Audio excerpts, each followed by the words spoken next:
श्री उपनिषत्ते नमः। ओम असतो मा सद्गमः तमसो मा ज्योतिर्मृत्युर्मृत्युः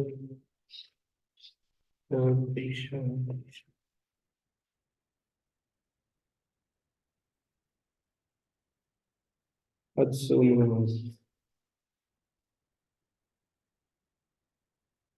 अदस ष्ठी अदस संबंधी जो मकार, उससे परे इकार उकार एकार की अनुक्ति आ रही है, प्रक्रिया संज्ञा होती है। इकार उकार एकार, एकार का उदाहरण नहीं मिलेगा क्योंकि एकार को ई हो जाता है। एत ईद बहुवचने, अमी अत्र अमी आसते, अमु अत्र अमु आसते, ई ऊ का मिलेगा। और यहाँ द्विवचन की अनुवृत्ति नहीं है,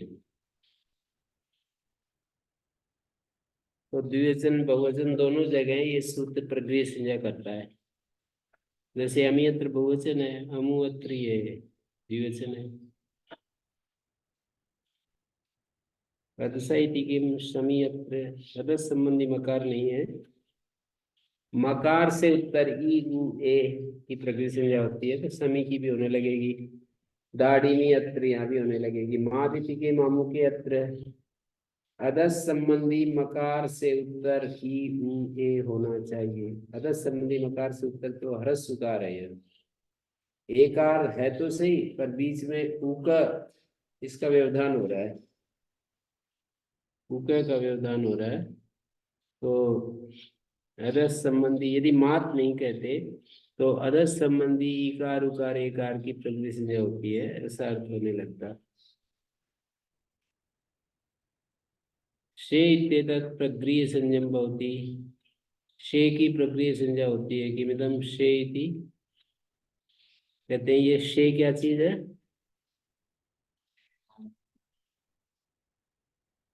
सुपाम सुलुक सूत्र से एक आदेश होता है, वो वाला से लिया है। नहीं, इसमें वाज बंध षष्ठी बहुवचन आम के स्थान में से आदेश हो गया।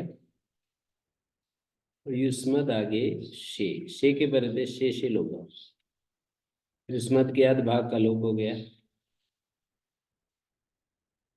युष्म बन गया। अस्मेन्द्र बृहस्पति चतुर्थी बहुवचन अस्मभ्यम के अर्थ में अस्मे बन गया। अस्मद आगे ये हम 10 आ गया, 10 को से आदेश हो गया। त्वे इति मे इति सप्तमी के एक वचन को त्व में आदेश, समाव एक वचन है।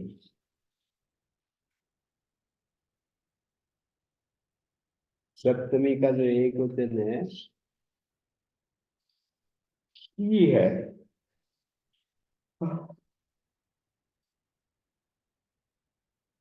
सप्तमी एक वचन संबंधी युष्मद अस्मद को त्व में आदेश हो गया। फिर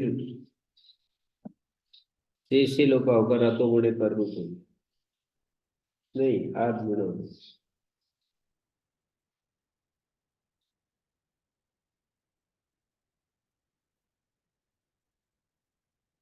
मैं पर्यंत को वह मैं आदेश हो गया, और बाकी बचे हुए भाग तो या तो टी लोप या अधलोप हो जाएगा।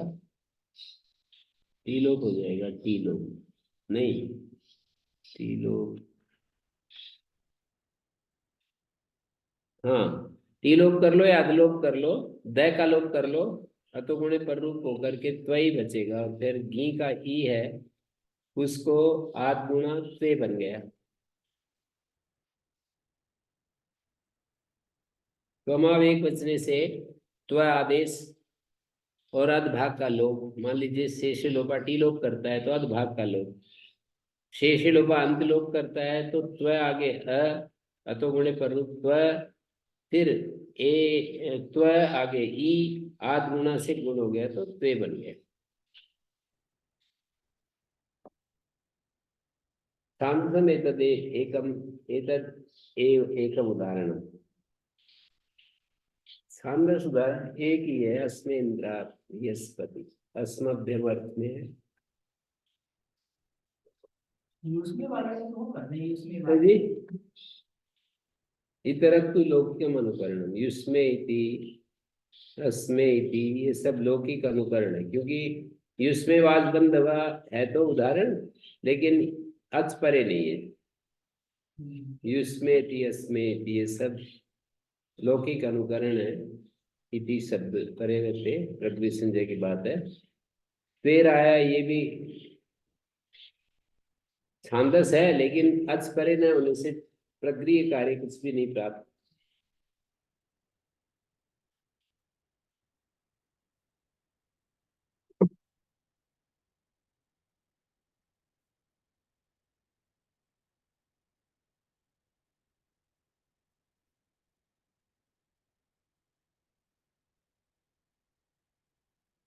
पद पाठ करने में इसको प्रगृह माना जाएगा, ये पदपाठ क्या?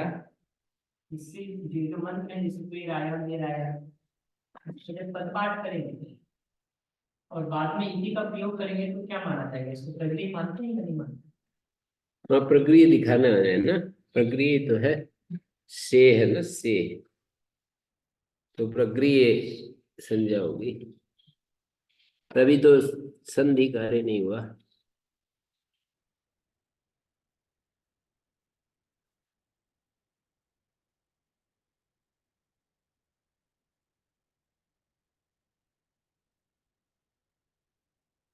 निपात एकाच नाम, एकच चासोवच्चे एकाच निपातो या एकाच आंग वर्जिता स प्रक्रिय संजो भवति अ अपेहि इ इंद्रम पश्य उत्तिष्ठ।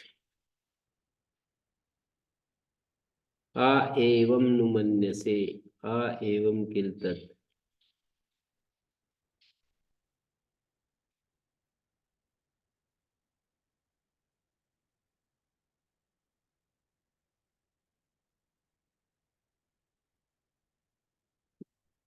तो आ और एवं की प्रकृति संज्ञा, आ की प्रकृति संज्ञा इसलिए वृद्धि रेचि नहीं हुई।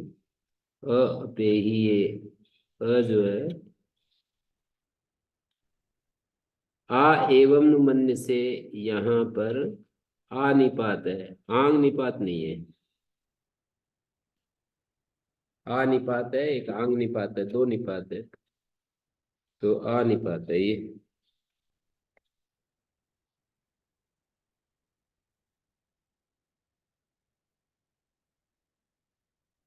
ये आगे अ ई लगाने से अर्थ में क्या फर्क पड़ता है? ए ई हाँ, अपे ही।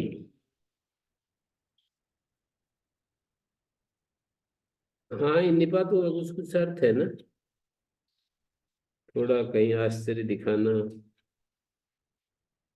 कहीं कुछ कुछ।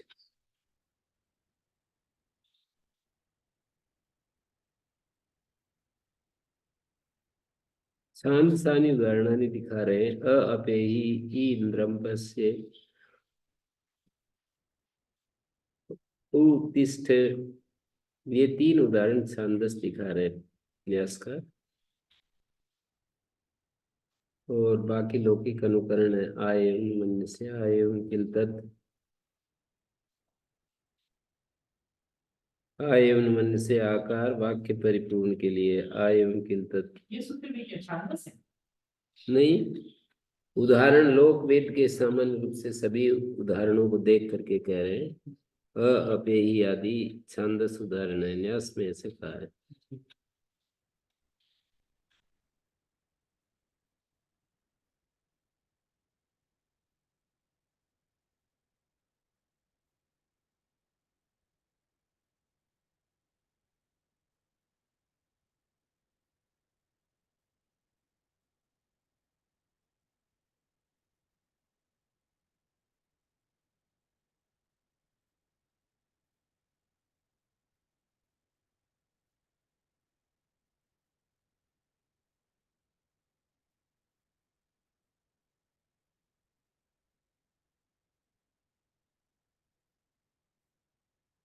हम्म।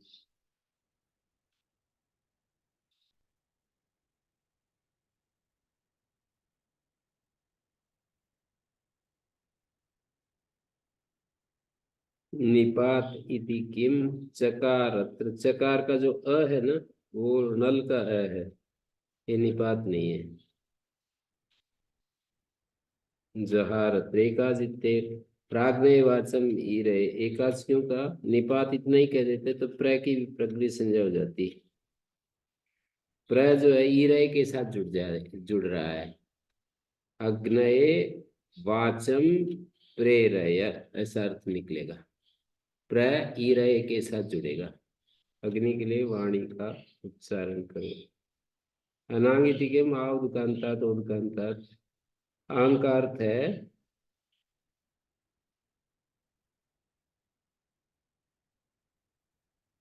उदक पर्यंत। ईसदर्थ क्रियायोग मर्यादा अभिविधि, ये तो आंग के अर्थ होते हैं। थोड़ा, क्रियायोग, मर्यादा और अभिविधि। वाक्य स्मरण और अगिन, जैसे कि आ एवं नुमन्य से वाक्य पूर्ति के लिए, वाक्य का मतलब, वाक्य का तात्पर्य वाक्य पूर्ति के लिए।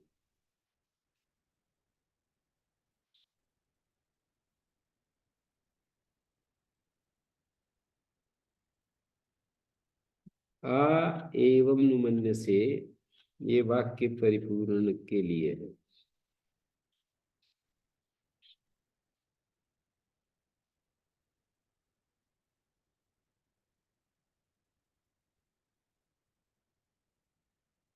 मर्यादा का अर्थ है आ उदकांतात, उदकांतात प्रियम प्रियम प्रोथम अनुव्रजेत, अभिविधि अभिव्याप्ति आ अहि छत्रात्, आहि छत्रम पृष्ठो देवा, अहि छत्र तक वर्षा हुई, अहि छत्र को लेकर वर्षा हुई।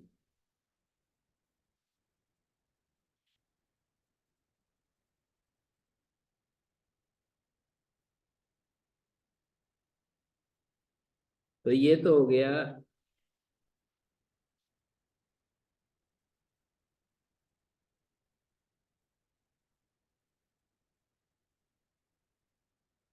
जो मूल उदाहरण है ना, आ एवं मन से, ये स्मरण अर्थ नहीं है, यहाँ वाक्य परिपूर्ण पूर्ति के लिए है। और दूसरा उदाहरण स्मरण के लिए।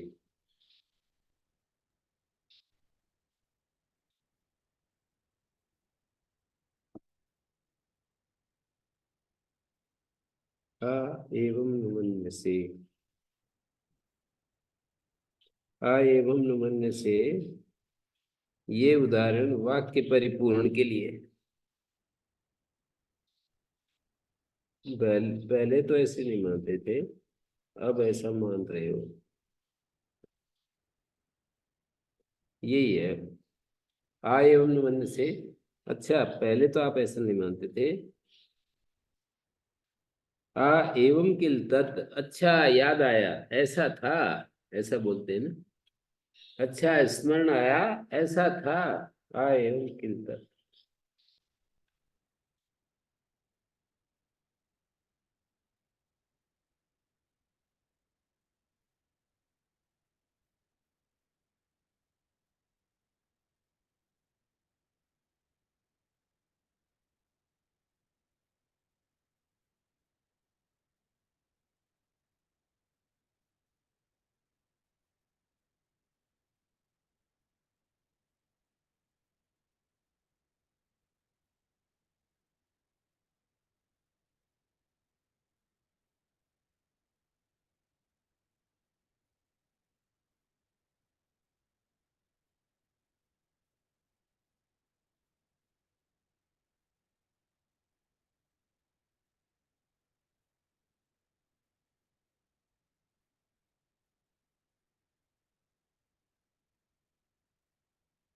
एकश्चासोच्च एकाच, यदि हम एकाच नहीं कहें, निपात कह दें, तो प्र की भी प्रकृति संज्ञा हो जाएगी और प्र और अग्नय में संधि कार्य नहीं होगा।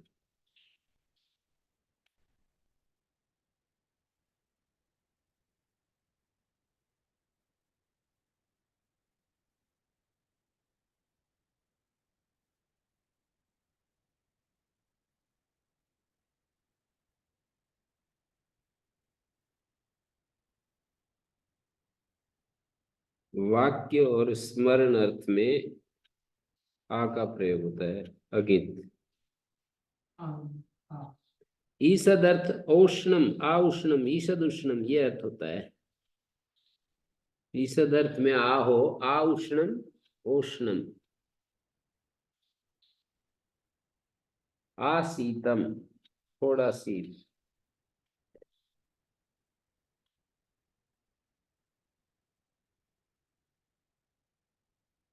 हाँ शीतल को एक साथ लिखते हो लोग सर। समास कर देंगे ना। आंग मर्यादा विविध्यो, आंग मर्यादा विविध्यो। तो विकल्प से समास। हाँ तो विग्रह, विग्रह में क्या विग्रह वाक्य में आ शीतम या थोड़ा ठंडा, थोड़ा गर्म। विग्रह वाक्य में आपको एक साथ लिखते हैं या अलग लिखते हैं, क्या तरीका होता विग्रह वाक्य में तो अलग लिखेंगे, समास में इकट्ठा। है? जब विग्रह वाक्य है तब भी तो ये उपसर्ग होगा ही। उपसर्ग तो अभी भी नहीं है, ना समास में है ना विग्रह वाक्य में है। उपसर्ग तो क्रिया योग में होता है ना, यहाँ क्रिया योग नहीं है।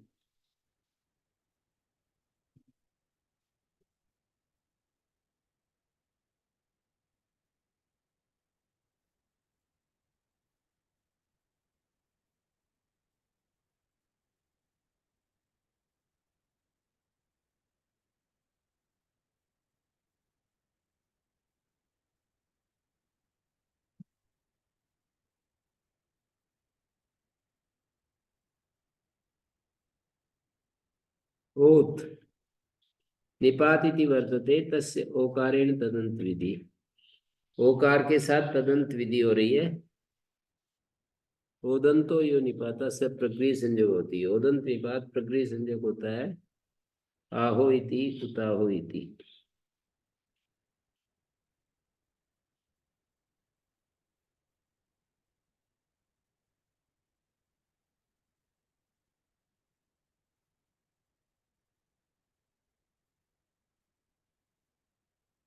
आहो इति, ओत जो है ओकारेण तदंत विधि। ओदंत जो निपात है वो प्रक्रिया संयोग होता है, अदंत निपात। आहो इति, उताहो इति।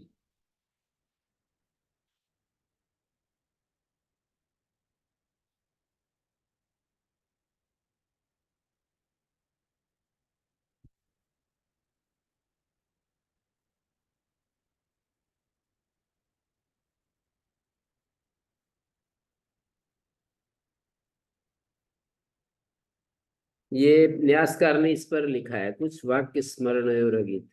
वाक्य शब्द वाक्यार्थ उक्ता, अभिधेय, अभिधान, उपचारात। ये शब्द समझ में आया आपको? अभिधेय में अभिधान का उपचार होने से वाक्य का अर्थ है वाक्यार्थ। अभिधान तो वाक्य होता है और अभिधेय अर्थ होता है। तो अभिधान में अभिधेय का व्यवहार करने से वाक्य बराबर वाक्य। वाक्यार्थ अभिधेय को उस पर आरोपित कर दिया है अभिधान के ऊपर, तो वाक्य ही, वाक्यार्थ को वाक्य कह दिया। तो वाक्यार्थ में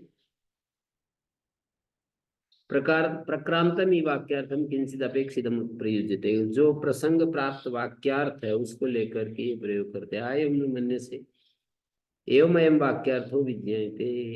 आ एवं मन्य से एवं अयम वाक्यार्थ विज्ञायते। पूर्व प्रक्रांत वाक्यार्थ प्रदर्शन परोयम आकार प्रयुज्यते, अथवा पूर्व प्रक्रांत वाक्यार्थ से अन्यथा करणम इदम प्रयुज्यते।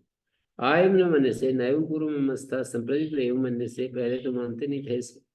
अथवा वाक्य शब्देन वाक्यम एव उच्यते। वाक्य शब्द से वाक्य लिया, वाक्यावय निरर्थका एवं आकार प्रयुज्यते। वाक्य शब्द से वाक्य लिया और वाक्य का अवयव निरर्थक ही आकार का प्रयोग हो रहा है। स्मरणम स्मृति, तत्र यह आकारो वर्तते स्मृति सूचक स गित न भवति।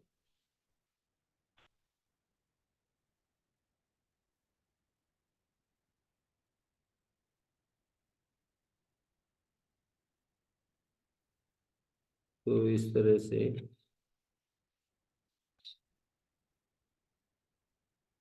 निपात इति वर्तते तस्य उकारेण तदन्तिति ओदंतो ये निपाता स प्रक्रिया संयोग होती। ओदंत निपात प्रक्रिया संयोग होता है। आहो इति उताहो इति।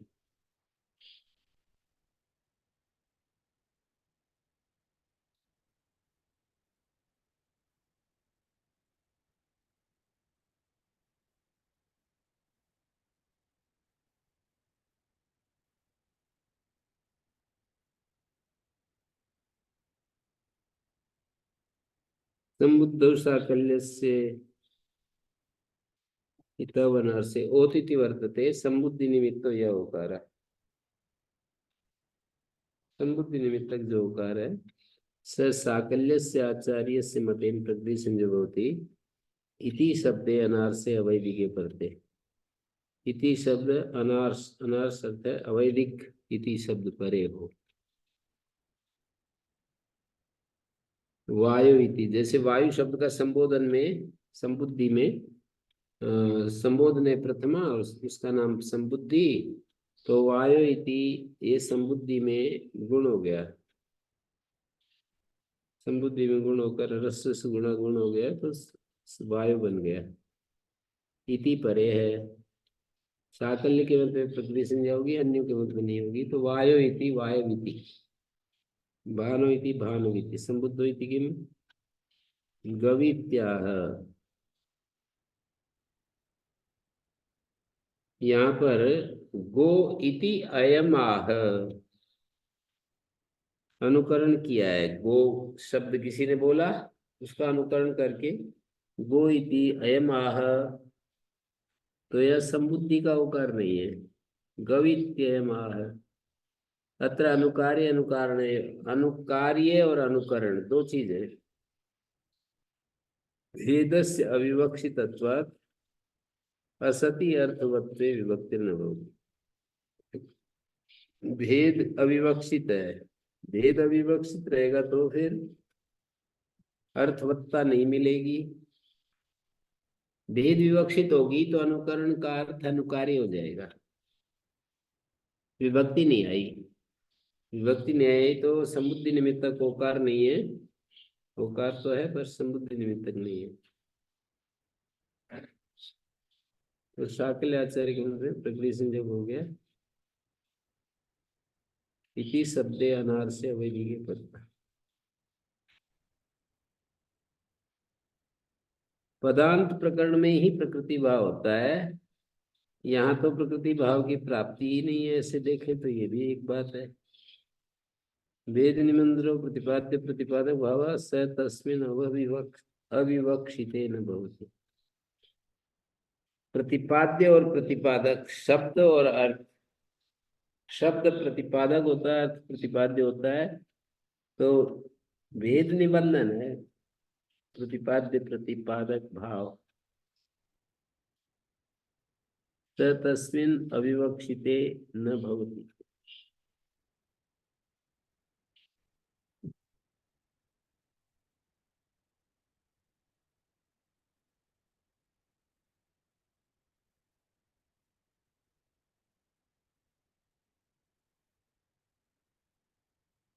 किसी ने गौ ऐसा कहा, शक्ति वैकल्य से गो ऐसा बोल दिया। गौ बोलना था, शक्ति वैकल्य के कारण गो बोल दिया। उसका अनुकरण कोई किया। वहां जब ऐसा हुआ तो ये प्रत्युदाहरण बना रहे हैं। ननु अनुकार्येण अर्थेन अर्थवत्वात् प्रातिपदिकत्वे सति विभक्ति विभक्त्यात् भवितव्यम्। अनुकार्येण अर्थेन अर्थवत्वात् अनुकार्य अर्थ को लेकर के अर्थवान है तो प्रातिपदिक संज्ञा हो जाएगी, विभक्ति आ जाएगी। तो अनुक्रियमाण से अनुकरण से यदि भेदो विवक्षते ततो अर्थवत्तायां सत्यां स्यात् विभक्ति। अनुक्रियमाण जो है उसका अनुकरण से यदि भेद विवक्षित है, जिसका हम अनुकरण करते हैं वो अनुक्रियमाण, और अनुकरण का यदि भेद विवक्षित होता है तो अर्थवत्तायां सत्यां स्यात् विभक्ति। स तु न विवक्षते, उसकी विवक्षा नहीं हो रही थी। कुतस्तस्याः प्रसंग। तो उसका प्रसंग कैसे होगा? नहीं, ये शब्द शास्त्रीय वस्तुना सत्ता एवं शब्द संस्कार से प्रधान कारण। इस शब्द शास्त्र में वस्तु की सत्ता ही शब्द संस्कार का कारण नहीं है, विवक्षा भी देखनी होती है, साथ ही नास्ती, और वो विवक्षा नहीं है।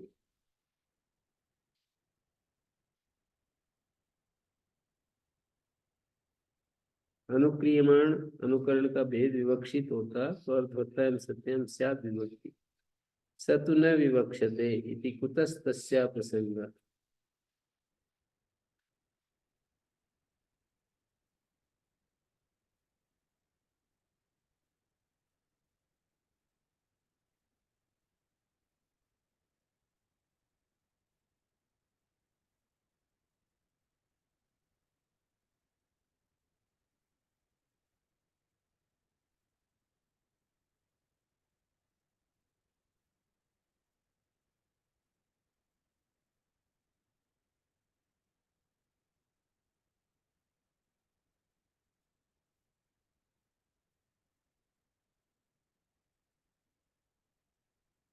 साकल्य ग्रहण जो है विभाषा के लिए, इतो इति किम वायुत्र, इतो क्यों कहा?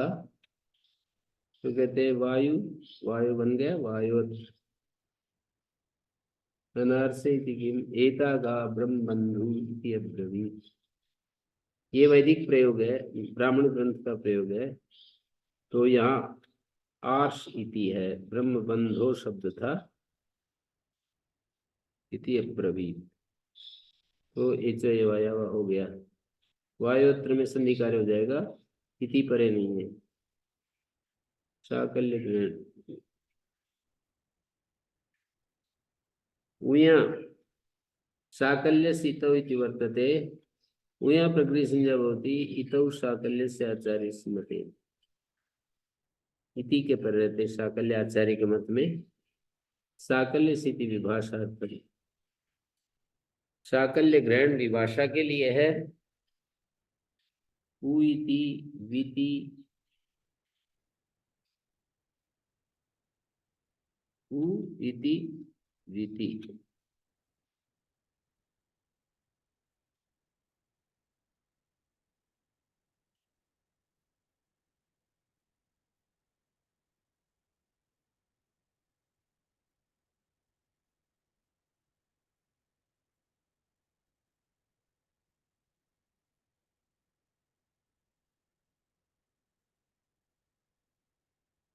तो यहाँ पर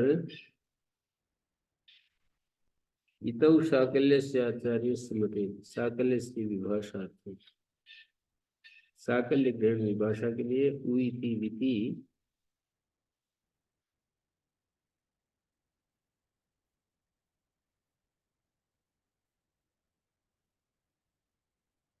ऊ आदेश भी हो जाता है और उसकी प्रकृति संज्ञा होती है दीर्घ अनुनासिक। साकल्य के मत में साकल्य से ग्रहणम विभाषार्थम यापि अनुवर्तते तेन त्रीणि रूपाणि भवन्ति, उ इति और साकल्य के कारण विति, साकल्य से अन्यों के मत में विति, और साकल्य के मत में ही ऊ आदेश हो जाएगा, अन्यों के मत में नहीं होगा, प्रकृति संज्ञा भी नहीं होगी। तो तीन रूप बनेंगे, उ इति, विति और उ इति। जो ऊ लिखते हैं क्या वही जो ओम दिखा सकते हैं लोगों का? सानुनासिक है, ऊ आदेश हो गया सानुनासिक।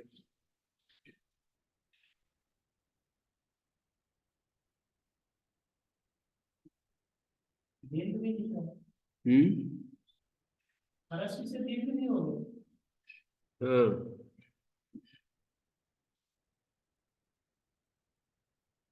ईदु तो च सप्तम्यर्थे साकल्यस्य एतौ साकल्यस्य एतावनार्थे इति निवृत्तम्।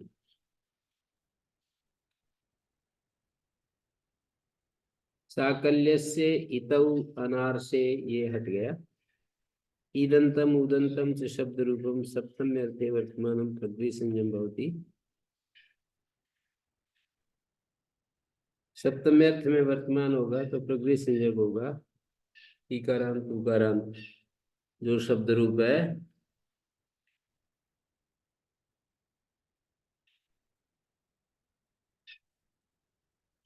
ईदंतम उदंतम च शब्द सत्यम अर्थे वर्तमानम प्रकृति संज्ञा होती। अध्यस्याम माम की तनु इति।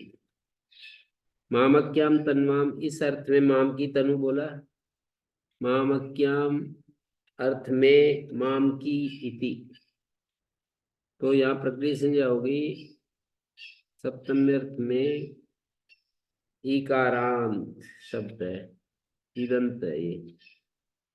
और उदंत तनु इति सप्तमी अर्थ में उदंत है, सप्तमी अर्थ वर्तमान प्रकृति संज्ञा बोलती है। अध्यस्याम माम की तनु मामक्याम तन्वाम इति प्राप्ति। मामक्याम माम की इति तन्वाम तनु इति सोमो गौरी अधिष्ठिता। सप्तमी अर्थ में इकारांत है, सोमो गौरी अधिष्ठिता।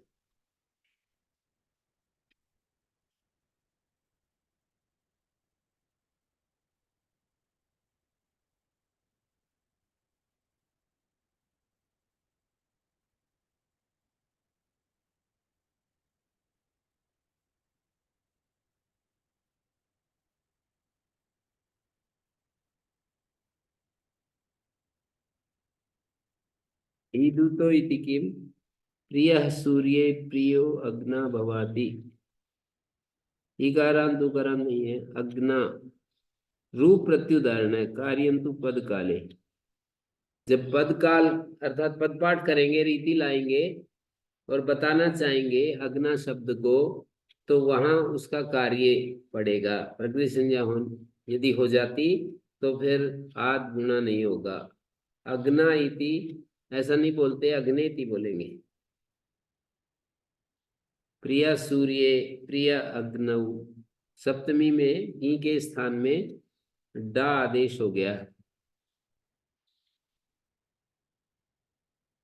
उपम सुलुक से सप्तमी को डा आदेश हो गया। लिखा भी अग्नि शब्दात परस्या सप्तमी डा आदेश। तो अग्ना जो शब्द है सप्तमी अर्थ में तो है, इकारांत उकारांत नहीं है बल्कि आकारांत है। सूर्य के प्रति प्रिय, अग्नि के प्रति प्रिय होवे भवाती। ले लिंग अर्थ है लेट, लिंग के अर्थ में लेट लकार। सप्तमी ग्रहणम किम धीति मति सुष्टुति, सप्तमी अर्थ में होना चाहिए, तो तृतीया के अर्थ में है। इकारांत तो है पर तृतीया के अर्थ में द्वितीया मध्य सुष्टुत्या इति प्राप्ति। अर्थ ग्रहणम किम वापी अश्वा नदी आती। इदु तो सप्तमी इतना ही कहेंगे तो वापी शब्द की प्रकृति संज्ञा होने लगेगी। सप्तम्यर्थे कहेंगे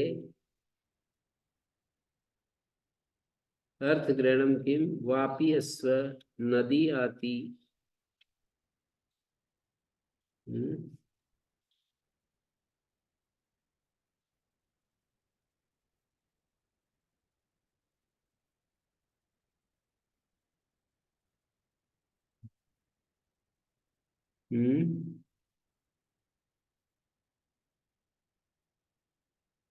नदी जमा आती, ये संज्ञान सूत्र समास होता है सप्तम्यंत का।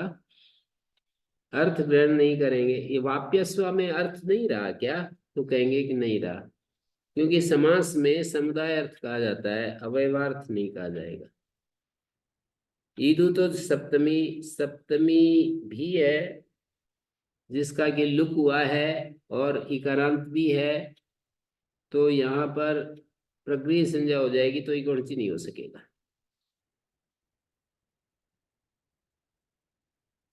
समुदाय अर्थ कहा जाता है यहाँ वापी अश्व में, समुदाय अर्थ कहा जाता है। वाप्यस्व शब्द जो समुदाय बन गया उसी का अर्थ कहा जाएगा, अवयवार्थ जो है नहीं कहा जाएगा। इसको कहते हैं वापी। संज्ञा है कोई, वाप्यस्व नद्याति, नदी का कोई कोई पक्षी है, वाप्यस्व कोई दरियाई घोड़ा आदि बोलते तो है।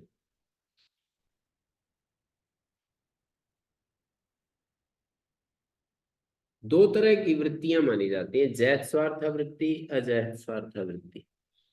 माने वृत्ति में पद अपने अवयवार्थ को छोड़ देते हैं, जहत स्वार्थ नहीं छोड़ते हैं।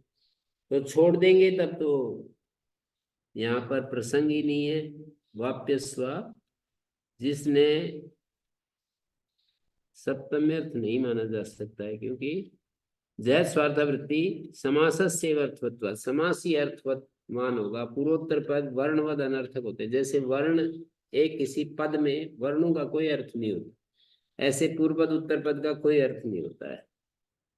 पूर्वोत्तर पद वर्णवद अनर्थकता रहती है, तो सप्तम्यर्थ है ही नहीं। अजैत स्वार्था में भी, अजैत स्वार्था में भी उपसर्जन पदम न स्वार्थ मात्रे पर्यवसित किंतु तत्सनिष्ठे प्रधान अर्थ। उपसर्जन पद जो होता है वो स्वार्थ मात्र में नहीं पर्यवसित होता। असहज स्वार्थ होते हुए भी उपसर्जन पद न स्वार्थ मात्रे पर्यवस्यति किंतु तत्संश्लिष्टे प्रधान अर्थ, तत्संश्लिष्ट प्रधान अर्थ में पर्यवसित होता है।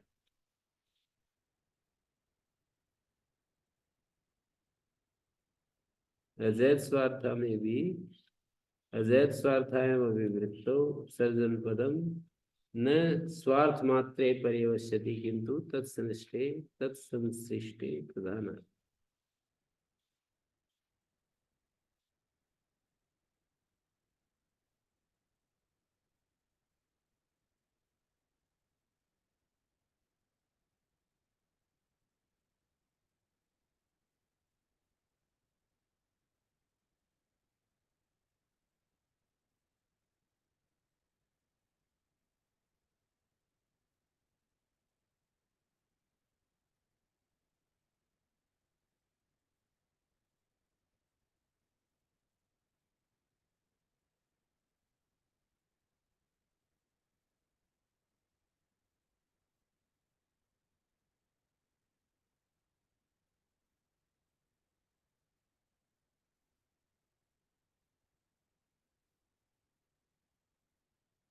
यहाँ पर अजैत स्वार्था में विशेष रूप से ध्यान देने की बात है कि उपसर्जन पद जो होते हैं, पूर्वोत्तर पद उपसर्जन पद हो गया। जैसे सप्तमी तत्पुरुष में उत्तर पद प्रधान होता है तो पूर्व पद उपसर्जन हो गया, उत्तर पद प्रधान होगा तो पूर्व पद उपसर्जन हो गया।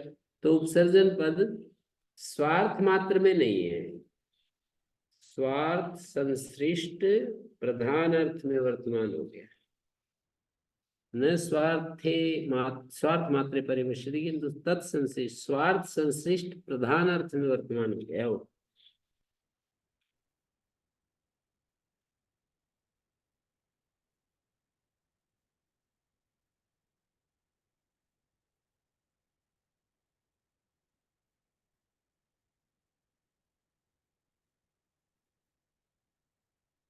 अब आगे तपर कर्णम संध्यार्थ में एक वाक्य लिखा कि जो ईद च सप्तम्यर्थ में तकार पड़ा है वो असंदेह के लिए, संधि को रोकने के लिए है, जिससे कि स्पष्ट बोध हो जाए।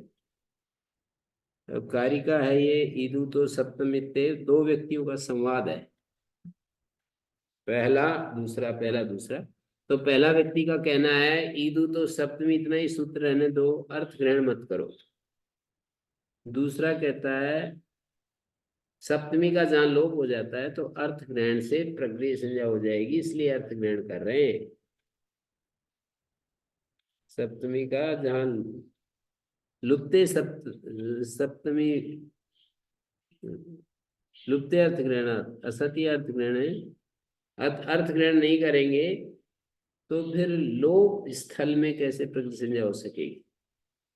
लुप्ते अर्थ ग्रहणात, अर्थ के ग्रहण करने से अर्थ निमित्तक संज्ञा होगी, ना कि शब्द निमित्तक।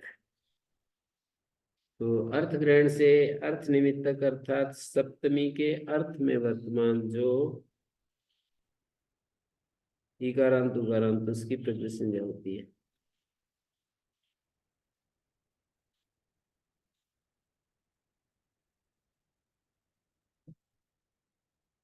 प्रत्यय को प्रत्यय श्रवण निमित्तक संज्ञा नहीं होगी, अर्थ निमित्तक संज्ञा होगी। अर्थ ग्रहण करने से अर्थ निमित्तक संज्ञा होगी, न कि प्रत्यय श्रवण निमित्ता। असति अर्थ ग्रहणे संज्ञा विधौ प्रत्यय ग्रहणे तदंत विधि प्रतिषेधात् सप्तम्य संज्ञा स्यात् ततस्य सोमो गौरी अधिष्ठता इत्यत्र न स्यात् लुप्तत्वात्। ईदु तो सप्तमी लुप्ते अर्थ ग्रहणात् भवेत्। लोप होने पर अर्थ ग्रहण से लुप्ते अर्थ ग्रहणात् भवेत्। लोप होने पर अर्थ के ग्रहण से संज्ञा हो जाए, इसके लिए अर्थ ग्रहण किया है।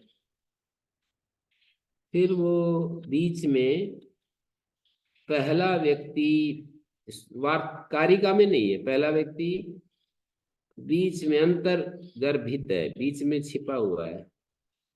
वो ये कहता है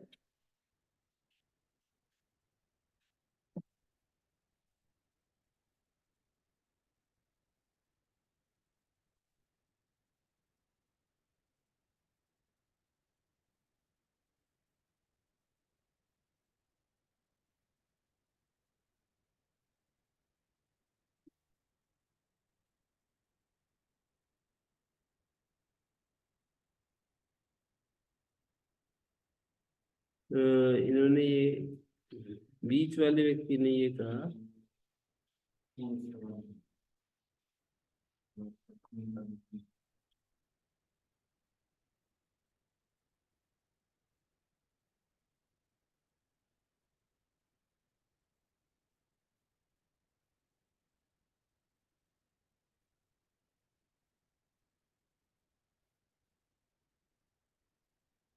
क्या कह रहे हैं, लुप्ते अर्थ ग्रहणात् भवेत्।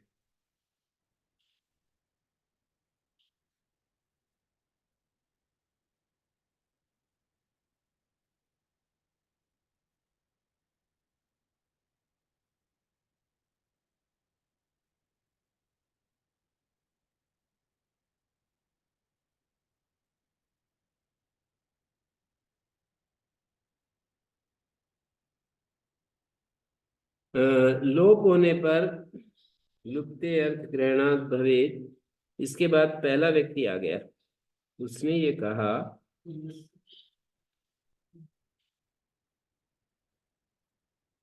कि सप्तमी का लोप ही नहीं होता, यहाँ तो पूर्व सवर्ण होता है, ऐसा कहा। सप्तमी का लोप हो तो ये बात कहे कि लुप्ते अर्थ ग्रहणात् भवेत्, यहाँ सप्तमी का लोप ही नहीं होता, यहाँ तो पूर्व सवर्ण होता है। जैसे उदाहरण है इसका, सोम गौरी अधिष्ठता, गौरी आगे गी है तो गी को पूर्व सवर्ण आदेश हो गया, गी का लोप नहीं हुआ है। सुपम सुलुप पूर्व सवर्ण बहुत सारे आदेश कहे हैं, उनमें से पूर्व सवर्ण हो गया। पूर्व सवर्ण होने से गौरी के ई की तरह ही ई बन गया, वो जो गी का ई था पूर्व का सवर्ण आदेश हो गया, दीर्घ ई हो गया। जैसे पूर्व वाला है वैसे ही हो गया, फिर अका सवर्ण दीर्घ हो गया, गौरी बन गया। सप्तमी लोप नहीं होती, पूर्व सवर्ण होता है सुपम सुलुप से, ऐसा उसने कहा पहले व्यक्ति ने।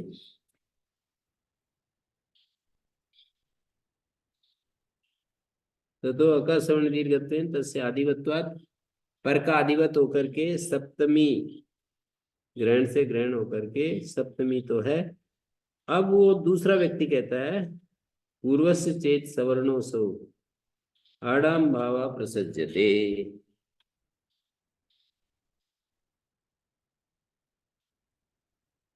यदि पूर्व सवर्ण मानोगे तो आठ भाव और आम भाव पाएगा। वो होता है ना आण नद्या और गेराम नद्याम निभ्या, तो आठ और आम भाव पाएगा। यदि यहाँ पूर्व सवर्ण होगा तो दीर्घ आदेशम बाधित्वा, दीर्घ आदेश को बाध कर आठ आगम और आम आडागम श्यातम, दीर्घ आदेश को बाध कर आठ हो जाएगा और आम हो जाएगा, तो लुगे विपदा। इसलिए वो प्रक्रिया पूर्व सवर्ण वाली प्रक्रिया ठीक नहीं है, लुक ही करना पड़ेगा, और लुक करेंगे तो फिर अर्थ ग्रहण करना पड़ेगा। तब भी फिर वो कहता है नहीं करने की जरूरत नहीं है।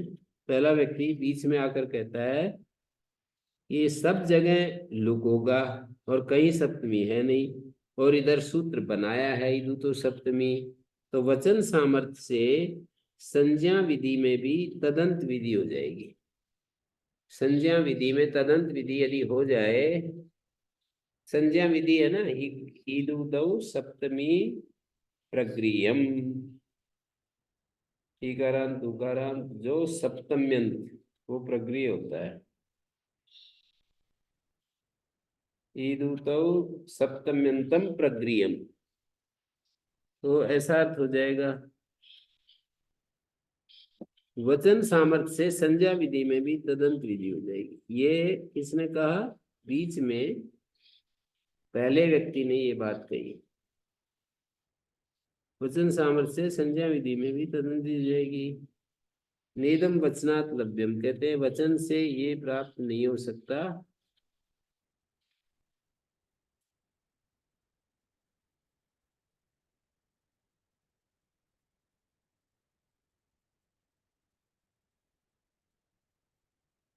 वचन से नहीं हो सकता है, क्यों? क्या करेंगे? नेदम वचनात् लभ्यम,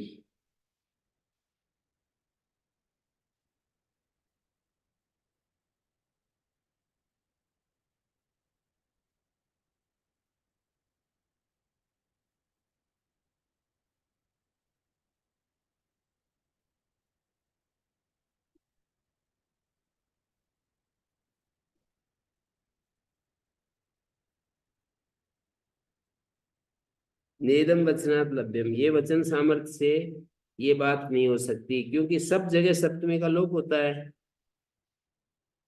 और सब जगह सप्तमी का लोप है, तो वचन सामर्थ्य से संज्ञा विधि में भी तदंत विधि हो जाएगी। तो क्या अर्थ होगा?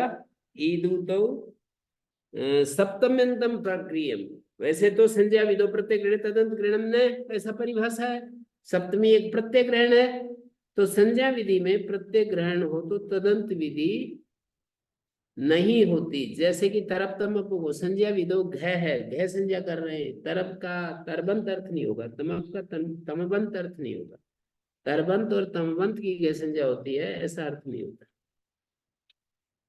क्या अर्थ होता है? तरप और तमप का घ नाम होता है। ऐसे ही यहाँ पर ईदु तो सप्तमी, सब जगह सप्तमी का लोप होता है, कहीं सप्तमी मिलती नहीं, तो सप्तम्यंत अर्थ निकल जाएगा। तो कह रहे हैं ऐसा अर्थ नहीं हो सकता है। हमें आगे कह रहा है दूसरा व्यक्ति, वचनाद यत्र दीर्घत्वम, वचन सामर्थ्य तो, वचन सामर्थ्य तो इसलिए नहीं हो सकता कि जहां दीर्घ मिल रहा है वहां चरितार्थ हो जाएगा वचन। दीर्घत्व कहाँ मिलता है?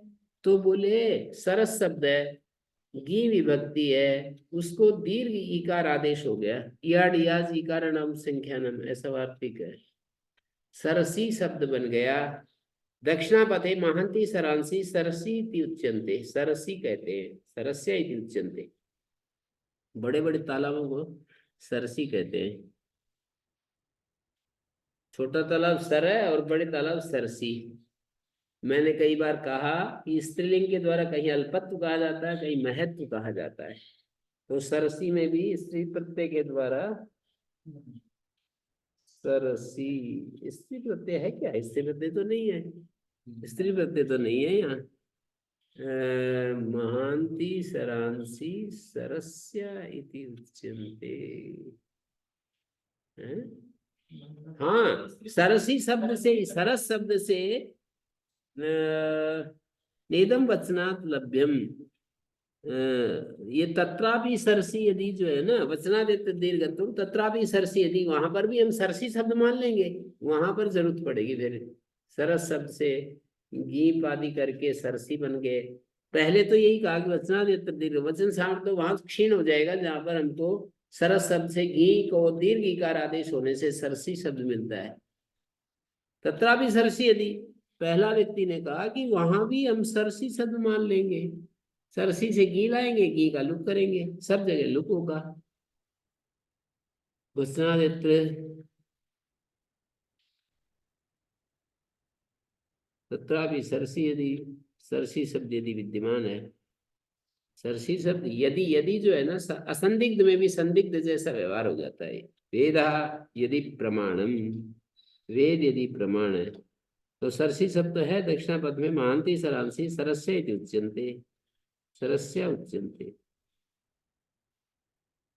सरसी शब्दों की लुप्त सप्तमी का एक वचना तदंत विधि बन जाएगी, यानी इकारांत उकारांत और सप्तम्यंत ऐसा अर्थ होगा। तो जैसे वाक सप्तम्यंत है तो गौरी आगे गी आया तो इकारांत है, और प्रत्यय लक्षण से सप्तम्यंत है। गौरी के आगे गी था ना, उसका लुक हुआ है सुपाम सुलुक, प्रत्यय लक्षण से सप्तम्यंत है, सप्तमी का अर्थ सप्तम्यंत हो जाएगा वचन से, क्योंकि सब जगह सप्तमी तो मिलती, सभी जगह सप्तमी हट जाती है। तो वचन सामर्थ्य से सप्तमी का अर्थ संज्ञा विधि होते हुए भी प्रत्येक ग्रहण में तदंत विधि हो जाएगी, सप्तमी का सप्तम्यंत हो जाएगा। वचनाद यत्र दीर्घत्वम तत्रापि सरसी, यदि वहां भी यदि सरसी हो तो फिर तत्रापि सरसी यदि,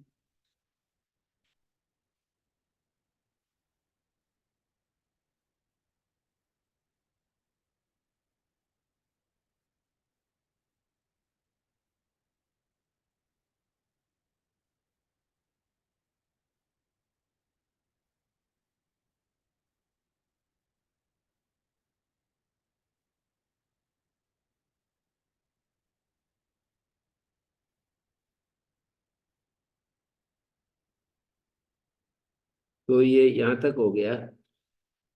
वहां भी सरसी शब्द है, लुप्त सप्तमी का है, वचन से तदंत विधि हो जाएगी, तदंत विधि होगी तो सप्तम्यंत अर्थ होगा, और सप्तम्यंत प्रत्यय लोपे प्रत्यय लक्षणम, प्रत्यय लोपे प्रत्यय लक्षणम से सप्तम्यंत है ये गौरी शब्द, सौम्य गौरी अधिष्ठता, अर्थ ग्रहण के बिना भी प्रगृह संज्ञा हो जाएगी। ज्ञापकम स्यात् तदंतत्वे, व्यर्थ होकर के इस बात का अर्थ ग्रहण व्यर्थ होकर इस बात को ज्ञापित करता है कि प्रगृह संज्ञा में प्रत्यय लक्षण नहीं होता। तदंत विधि हो भी जाए और यदि प्रत्यय लक्षण ना हो तो हमारा काम नहीं बनेगा। प्रत्यय लक्षण भी होना चाहिए, तदंत विधि भी होनी चाहिए और प्रत्यय लक्षण भी होना चाहिए। तो अर्थ ग्रहण ये कहता है कि प्रगृह संज्ञा में प्रत्यय लक्षण नहीं होता है।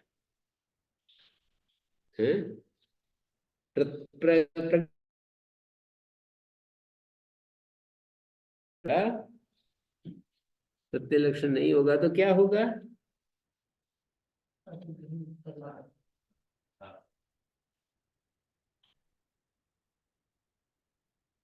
प्रगृह संज्ञा में प्रत्यय लक्षण नहीं होगा तो अर्थ ग्रहण करना पड़ेगा, क्योंकि सप्तम्यंत अर्थ हो भी जाए आपका तो प्रत्यय लक्षण के बिना तो कुछ लाभ नहीं मिलेगा। सप्तमी तो जा चुकी है, सप्तम्यंत अर्थ तो कर लिया, लेकिन प्रत्यय लक्षण के बिना उसका कोई अर्थ नहीं। तो चार पक्ष हैं उसी द्विवचनम प्रक्रिया में, तीसरे चौथे पक्ष में प्रत्यय लक्षण की जरूरत पड़ती है। तो वहां प्रत्यय लक्षण नहीं होगा तो तीसरे चौथे पक्ष में प्रत्यय लक्षण नहीं होगा तो तीसरे पक्ष चौथे पक्ष में कोई दोष नहीं आएगा।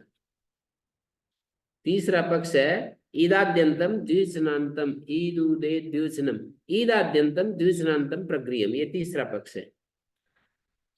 जैसे अग्नि आगे औ है तो यहाँ तो ठीक है, ईदाद्यंतम द्विवचनांतम, यहाँ तो दिख ही रहा है द्विवचनांतम, प्रत्यय लक्षण की बात नहीं है। यहाँ मूल उदाहरण में प्रत्यय लक्षण की कोई बात नहीं है। ईदाद्यंतम द्विवचनांत, अग्नि, माला, माले, पचेते, इनमें तो ईदाद्यंतम द्विवचनांतम इस अर्थ से प्रगृह संज्ञा हो जाएगी। दोष स्थल है कुमारी ओस अगारम, दो कुमारियों का घर, तो यहाँ पर प्रगृह संज्ञा प्रत्यय लक्षण से प्रगृह संज्ञा होती है और उससे दोष आ रहा है, तो प्रत्यय लक्षण नहीं होगा तो प्रगृह संज्ञा नहीं होगी। कुमारी ओस, ओस का सुपदात प्राथमिक लुक हुआ है, प्रत्यय लक्षण से इसको द्विवचनांत नहीं कह सकते, प्रत्यय लक्षण होता ही नहीं तो द्विवचनांत कैसे कहें? प्रत्यय लक्षण से द्विवचनांत नहीं है तो फिर वो प्रगृह संज्ञा नहीं करेगा, नहीं करेगा, यही तो चाहते हैं प्रगृह संज्ञा ना हो। प्रकृति संज्ञा ना हो, यही चाहते हैं।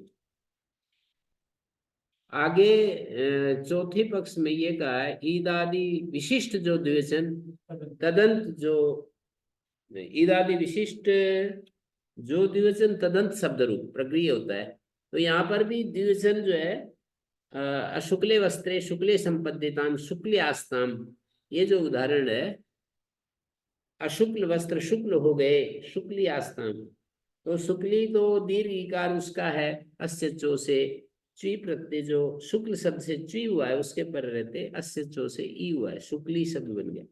और ये द्विवचन का रूप है, शुक्ली के बाद औ आता है, औ को शी आदेश होता है, उस सी का लुक होता है। तो यहाँ द्विवचनांत ईदादि यद द्विवचन ई उ ए जो द्विवचन ऐसा मिल रहा है, प्रत्यय लक्षण से देखना पड़ेगा। पर ई उ ए प्रत्यय लक्षण से देखना पड़ेगा। शुक्ल का औ च्वी, तो औ को सुबोधात प्राप्त लुक को मानकर शी हो गया, लुक को बाध कर अस्य चो से शुक्ली बन गया, ची के पर आकार को ई हो जाता है, और ची का सर्वा कर लो, और शी का भी प्रत्यय लक्षण से इदादि इकारांत उकारांत इकारांत द्विवचन, ये जो अर्थ है प्रत्यय लक्षण ना हो तो कोई दोष नहीं, प्रत्यय लक्षण यदि हो जाए तो इकारांत द्विवचन है, तदंत शब्द रूप की प्रक्रिया से जान जाएगी शुक्ली की, इकारांत उकारांत इकारांत द्विवचन तदंत शब्द रूप प्रक्रिया संज्ञा होने लगेगी। प्रत्यय लक्षण नहीं होता है तो इकारांत द्विवचन, ये प्रत्यय लक्षण से, तो इकारांत द्विवचन यहाँ पर देख रहे हैं। तो ज्ञापकम स्यात् तदंतत्वे मावा, तो ये तो अब इन्होंने ये कहा कि ये प्रत्यय लक्षण नहीं होता, ये जो आप ज्ञापक निकाल रहे हो ना, इस ज्ञापक की जरूरत नहीं है, क्योंकि वहां प्रत्यय ग्रहण है वो जो संज्ञा विदो प्रत्यय ग्रहण तदंत ग्रहणम है, ऐसा मान करके ही ईदाद्यंतम द्विवचनांतम अर्थ नहीं बन सकता। ईदाद्यंतम यद द्विवचनम तदंतम शब्द रूपम, ऐसा अर्थ नहीं बन सकता। संज्ञा विधि में प्रत्यय ग्रहण होने पर तदंत विधि नहीं हुआ करती है, उसी जब तदंत विधि नहीं होगी तो ईदाद्यंत जो द्विवचन ऐसा अर्थ निकलेगा, न कि द्विवचनांत, ईदाद्यंत द्विवचन ऐसा अर्थ निकलेगा। और सोमुख और अधिष्ठता में द्विवचन का हो गया है लुक, अर्थ ग्रहण के बिना तो फिर प्रक्रिया संज्ञा हम नहीं कर सकते।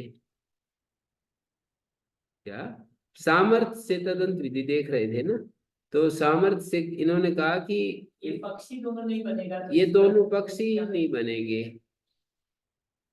संज्ञा विधो प्रत्यय ग्रहण तदंत ग्रहणम नए, पक्षी नहीं बनेंगे, तो उस पक्ष बनाए, पक्ष बने तो उसमें जो दोष आए उनको निवारण करने के लिए अर्थ ग्रहण बता रहे हो, पक्षी नहीं बनेंगे तो फिर अर्थ ग्रहण करने की क्या आवश्यकता है।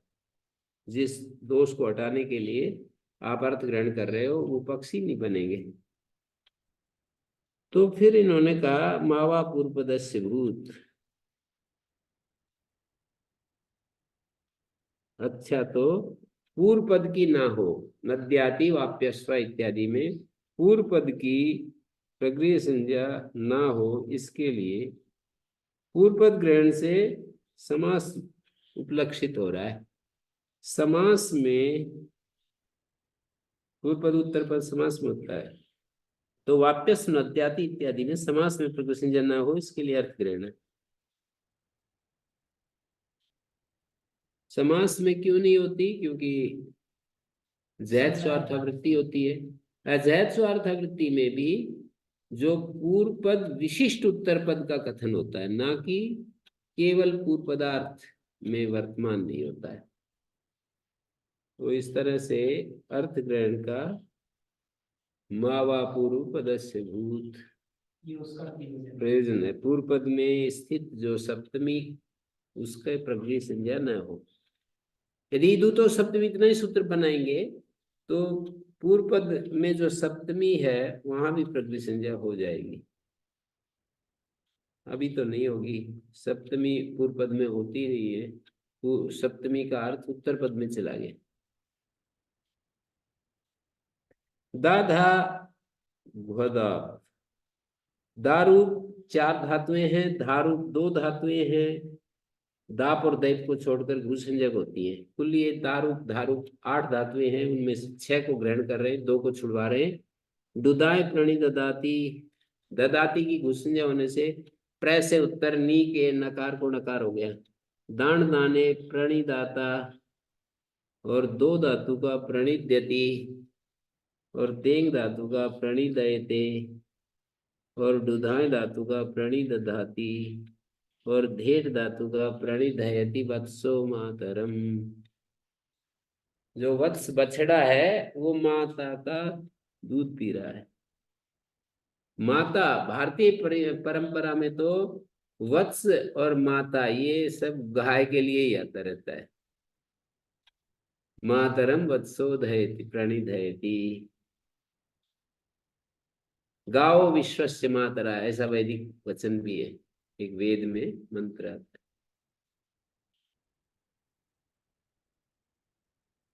है। अदाविति किम, दाप लवने दातम बरही, दाप धातु और दैप 2 धातुओं को छोड़कर कहा है। यहाँ प्रकृति संज्ञा नहीं हुई तो दातम 2 दत्त गो ददादेश नहीं हुआ, दत्तम अर्थ नहीं बना। दातम बरही, बरही को काट दिया। जो बरही एक नाम की घास होती है उसको काट दिया। दैप शोधने अवदातम मुखम सुखम, मुखम शुद्धम। अवदातम का अर्थ है मुख जो था वो शुद्ध हो गया। तो अव से अवत्तम नहीं बना, अचुप सर्गात्ता सूत्र नहीं लगा। पहले उदाहरण में 2 दत्त गो नहीं लगा और इसमें अचुप सर्गात्ता नहीं लगा। भूप्रदेश कहाँ है? भूमस्थक आवाज आदि साम हलित्यम आदया, आद्यंत वद एकस्मिन। असहाय जो आद्यंत उपदिष्ट कार्य है वो सिद्ध नहीं होते, इसलिए अतिदेश कर रहे हैं। असहाय का अर्थ है एक, केवल, अकेला। आद्यंत, आदि और अंत चूंकि अनेक में होते हैं इसलिए एक में आदि उपदिष्ट और अंत उपदिष्ट कार्य प्राप्त नहीं थे, इसलिए जो है यहाँ पर सूत्र बनाया है। सप्तमी अर्थ में बतिया, आदो इव अंत इव एकस्मिन् अपि कार्यं भवति, यथा कर्तव्यम इत्यत्र प्रत्यय आजुदातम भवति एवं औपगमम इत्यत्रापि यथा स्यात्। औपगमम में अण प्रत्यय है, तव्यत में तो यस्मात् पूर्वम नास्ति परम अस्ति स आदिरित्युच्यते। यस्मात् परम नास्ति पूर्वम च अस्ति स अंत इति उच्यते। पर नहीं है, पूर्व है, वो अंत होता है। यस्मात् आदौ नास्ति परम च अस्ति, वो आदि होता है। तो यहाँ पर कर्तव्य में तव्य प्रत्यय में आदि तय है, प्रत्यय आदुदात हो गया है। ऐसे उपगम में अ को मानकर हो जाएगा। यथा वृक्षाभ्याम इत्यत्र अतो अंग से दीर्घत्वम, जैसे वृक्षाभ्याम में अदंत अंग को दीर्घ होता है, एवं आभ्याम अ होता है। इदम के यदादि नामा ईद बन गया, हली लोपा से ईद भाग का लोप हो गया, अ बच गया, तो आभ्याम इत्यत्रापि था स्यात्, आभ्याम में भी हो जाएगा। जैसे वृक्षाभ्याम में अतो अंग से दीर्घत्वम एवं आभ्याम इत्यत्रापि। एकस्मिन् इति किम, एकस्मिन् क्यों बोले? सभा सन्नयने भव, साभा सन्नयन, आकारम आश्रित्य वृद्ध संज्ञा न भवति। आकार को मान करके वृद्ध संज्ञा नहीं होती।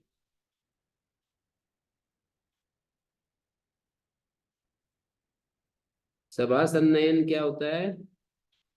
सभा स्थल, उसमें होने वाला साभा सन्नयन। ये तो अनेक वर्ण है तो इसको आदिवत नहीं कह सकते, भा के आ को। सभा सन्नयन में ससहाय आकार है। आकारम आश्रित वृद्ध संज्ञा न भवति। तरप तमपौघ, तरप और तमप इत्येतौ शब्द प्रत्यय संजो भवता। कुमारी तरह, घरूप कल्प चिलट ध्रुवपुत्र मत अतेषु ग्योने का चो ह्रस्वा, हरस हो गया, घ के परे रहते। तरप और तमप को घ कहते हैं। ब्राह्मणी तरह, ब्राह्मणी तमा, घ प्रदेशा, घरूप कल्प चिलट भ्रू गोत्र मत तेषु ज्ञने का रस्व इत्यम आदय।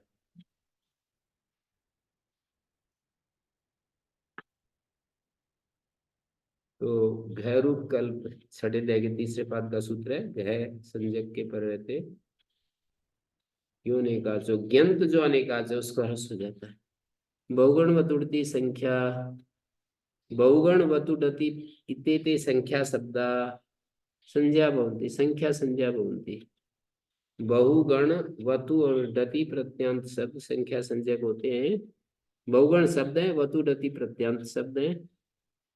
संख्या संज्ञा के कई सारे प्रयोग हैं, जैसे संख्या क्रियाभ्यावृत्ति गणने, क्रियाभ्यावृत्ति गणने कृत्वसूच बहुकृत्वा, संख्या विदार्थे धा, संख्यावाची से धा हो गया बहुधा, और संख्याति जनता है कन, और संख्यिक वचनात् विषम संख्या संख्यिक वचनात् विपसायम से सस हो गया तो बहुशः।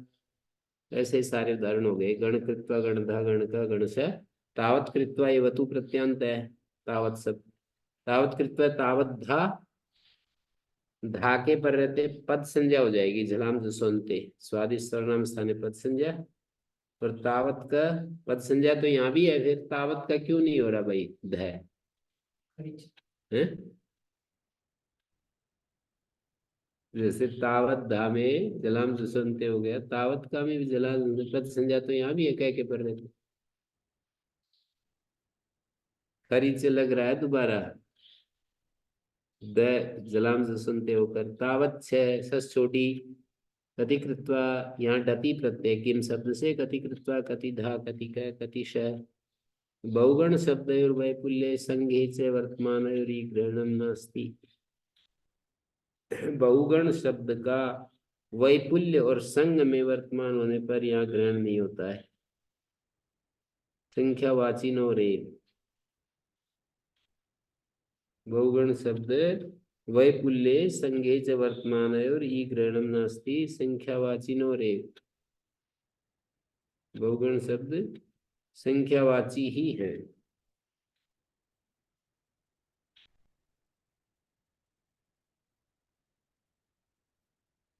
बहुगण शब्द वैपुल्य संज्ञे च वर्तमान और ग्रहणम नास्ति, वैपुल्य और संग अर्थ में इनका संख्यावाची ही लिए जाएंगे। अनियत बहुत्व का वाचक, संख्यावाची का अर्थ है अनियत बहुत्व के वाचक। भूरी आदि नाम निवृत्त्यर्थम संख्या संज्ञा, ये नियमार्थ है वतुडति का बहुगण शब्द का ग्रहण। नियमार्थ है कि अनियत बहुत्ववाचक शब्दों की संख्या संज्ञा हो तो बहु और गण शब्द की ही हो, तो भूरी आदि नाम भूरी प्रभुतम आदि का निवृत्ति हो जाएगी। अर्ध पूर्व पदस्य पूर्ण प्रत्यांता संख्या संज्ञा भवती इति वक्तव्यम समास कन विध्यर्थम। समास विधि के लिए और कन विधि के लिए समास हो जाए, संख्या संज्ञा हो जाएगी अर्ध पंचम शूर पर, अर्धमम अर्धम पंचमम ये शाम बहुब्री करेंगे तो अर्ध पंचम बन गया। और अर्ध पंचमयी शूरपई क्रीता, पहले तो तदितार्थोत्तरपद समारे संख्यावाची का समास कहा है, तो अर्धम की संख्या संज्ञा होगी तो पंचम के साथ समास हो जाएगा। अर्ध पंचम ये शाम का अर्थ है 4.5, 4.5 सूर्प से कोई चीज खरीदी, अर्ध पंचम पंचमयी सूर्पई क्रीता तदितार्थ इति समासा तत्तिक संख्या संज्ञायाम इति अनुवृत्ते तथा संख्या पूर्वपदस्य द्विगु संज्ञायाम, संख्या पूर्व पद की द्विगु संज्ञा होगी सूर्पादयन तरस्याम से अय और ठय होगा, अय प्रत्यय और ठय प्रत्यय अध्यर्थ पूर्व द्विगुलुक संज्ञायाम से लुक हो जाएगा। तो अर्ध पंचम का ऐसा बन गया अर्ध अध्यर्थ पूर्व द्विगुलुक संज्ञायाम, ये वहां का 5वें अध्याय के पहले पाद का 28 नंबर अध्यर्थ पूर्व द्विगुलुक संज्ञान से लुक हो जाएगा। तद्धितार्थोत्तर पद समाहारे सूत्र कहता है संख्यावाची दिशावाची का समास होता है तद्धितार्थ विषय में। तद्धितार्थ विषय क्या है यहाँ, तेन क्रीतम, संख्या पूर्व से द्विगु संज्ञान, संख्या पूर्व की द्विगु संज्ञा हो जाएगी संख्या पूर्व की द्विगु संज्ञा हो जाएगी और द्विगु संज्ञा होकर सूर्पादय तरस्यम से अय होगा। सूर्प शब्दांत द्विगु से अय होता है, ठय होता है। फिर अध्यय पूर्व लुक संज्ञा लुक हो जाएगा, अर्ध पंचम का रूप बनेगा। दो उदाहरण है, अर्ध पंचम सूर्पा और अर्ध पंचम का। अर्ध पंचम का में कन प्रत्यय हो रहा है, संख्या संज्ञा होने से अर्ध पंचम सूर्पा तो अर्धम पंचम ऐशाम, ऐसा वो करेंगे। अर्ध पंचमई सूर्पई क्रीतम तदार्थोत्तर पद समाहारे समास संख्या पूर्व द्विगु सूर्पादय तरस्याम से विहित जो अय है या ठय है उसका लुक हो गया। तो इस तरह से अर्ध पंचम सूर्पा बनेगा। अर्ध पंचम का उदाहरण तो अलग प्रकार से बनता है, संख्यादेश बनता है कन। ये ऊपर वाली जो बात कही ना, पूरी गाथा गाई है, उससे इसका कोई लेना देना नहीं।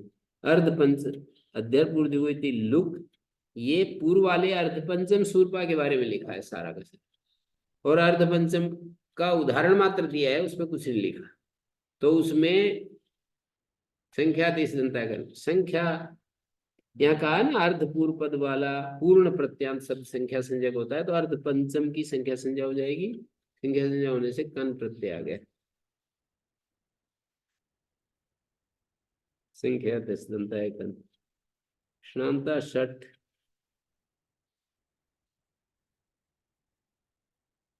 श्नांता शब्द में अंता शब्द स्त्रीलिंग पड़ा है, तो पूर्व सूत्र से संख्या की अनुवृत्ति आकर के जुड़ेगी। श न अंत में है जिस संख्या के, वो षठ संज्ञक होते हैं। शकारांता नकारांता से या संख्या सा षठ संज्ञा होती। शकारांता स्थावत षठ तिष्ठन्ति, षठ पश्ये, नकारांता पंच सप्त नव दश इत्यादि है। अंत ग्रहणम औपदेशिकार्थम, अंत ग्रहण जो किया है वो औपदेशिक के लिए। तेनी न भवति शतानी सहस्त्राणी, अंत ग्रहण औपदेशिक के लिए है।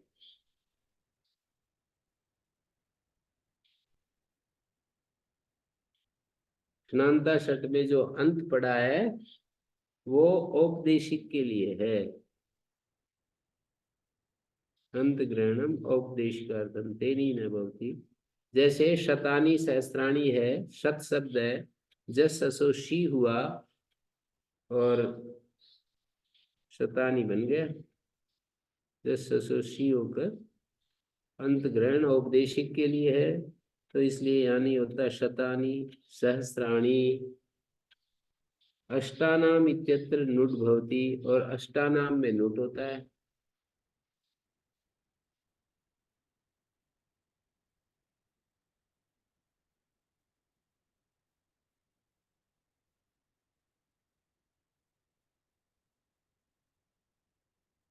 अंत ग्रहण औपदेशिक के लिए है, तेन ई न भवति, इसलिए यहाँ नहीं होता।